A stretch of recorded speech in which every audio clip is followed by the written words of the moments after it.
Get ready for the dictation. Start. I am glad that the government is thinking in terms of the small growers. By all means, give them representation, but let not an attempt be made as though the bigger growers are not looking after the interests of the small growers, because that is far from the truth. If the coffee board has achieved one grand result, it is to rehabilitate and help the small growers.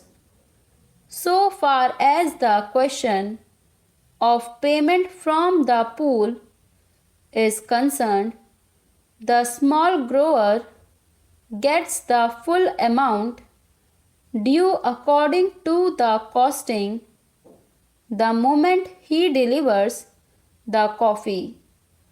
There is a separate method of costing and the whole amount is paid immediately, whereas in the case of the bigger growers it is not so. Payments are made as and when coffee is sold in the market and abroad. Supposing this aid was not there for the small grower, what would have happened? He would have had to make distress sales. He would have had to take whatever the market was able to offer, and he would not have had the benefit of export prices, which rule as much as 100% over and above the home prices. The price of coffee abroad is twice as much as it is in India. The small grower would not have had the ghost of a chance of getting higher prices by the sale of coffee to foreign countries. Not only that, he also gets his basic price immediately on delivery of the coffee to the pool. Over and above all this, he gets the benefit of all the scientific research which he would not have otherwise got. He gets all the aid from the bigger growers because, as my honorable friend said yesterday, it is to the advantage of the bigger planters to help the smaller ones. There is a disease which is communicable and which can destroy the neighboring estates. So, in these multifarious ways, the small growers are today helped, and they are immensely thankful to the bigger growers and to the coffee board. Now a special plea is sought to be entered on behalf of the small growers. What I say is that we can have representation for small growers on the board.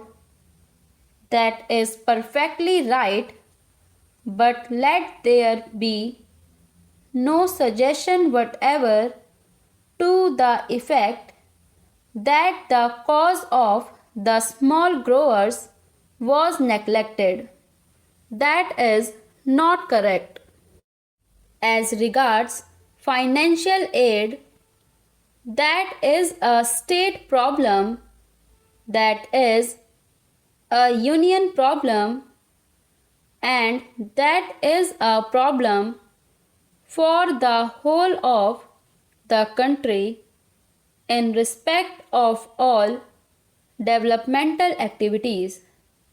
One thing I must say, and that is that there are obvious limitations for the small growers. The acreage is limited and they cannot spread beyond that. They have got their paddy fields and their plantain gardens, and so due to limitations they cannot spread over. Any development of coffee means a large acreage, and that is not available to small growers. Even if they have got the capacity, it is very difficult for them to find forest lands nearby.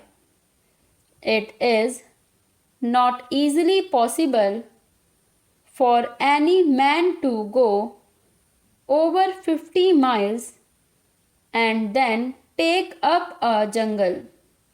So, the small growers have their own limitations.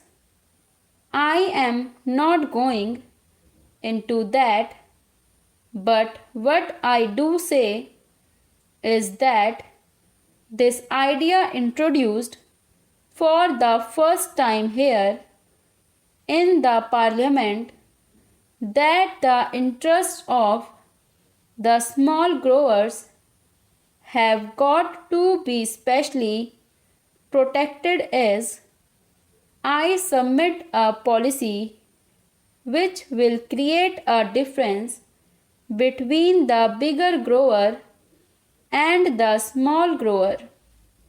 I submit that there is no reason whatsoever to distrust the plantation industry and deny them the right to select their own representatives and to introduce the word nomination here. Why should we have nomination? If there is need for separate representation for the small growers, why should we not reserve a seat in each place for the small grower? That is the easiest and the best way to give representation to the small growers. This can easily be done, and therefore I submit that the words "or nominated" may kindly be deleted from the bill.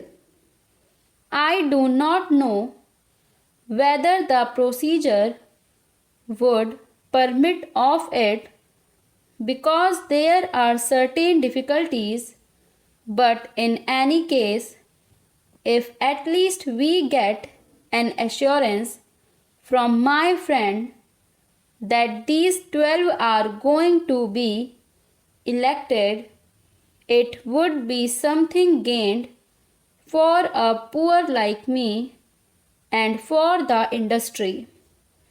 After the question of constitution of the board comes the question about the chairman. On that question, I hope, sir, that the House will kindly appreciate that for more than one reason it would not be the best arrangement to have a whole-time appointed chairman. There are two suggestions in this connection. My honorable friend's suggestion is that It must be an elected office, as hitherto. He has also said that out of the 13 years only, for 1.5 years has there been a planter as chairman, otherwise, the post was always held by an officer.